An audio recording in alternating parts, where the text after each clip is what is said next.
पुष्पबाणचापा अणिमादिमिरावृता मयूखैः अहमित्येव विभावये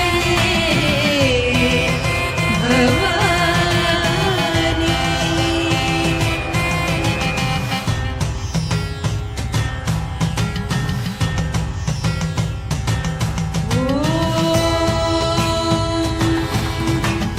श्रीमाता श्रीमहाराज्ञी श्रीमत्सिंहासनेश्वरी चिदग्निकुण्डसम्भूता देवकार्यसमुद्यता उद्यद्भानुसहस्राभा चतुर्बाहुसमन्विता रागस्वरूपपासाढ्या क्रोधाकाराङ्कुशोज्ज्वला मनोरूपेषु कोदण्डा पञ्चतन्मात्रसायका निजारुणप्रभापूरमज्जद्ब्रह्माण्डमण्डला चम्पकाशोकपुन्नागसौगन्धिकलसत्कचा कुरुविन्दमणिश्रेणी कनत्कोटीरमण्डिता अष्टमी चन्द्रविभ्राजदलिकस्थलशोभिता मुखचन्द्रकलङ्काभमृतनाभ्यविशेषता वदनस्मरमाङ्गल्यगृहतोरणचिन्तिता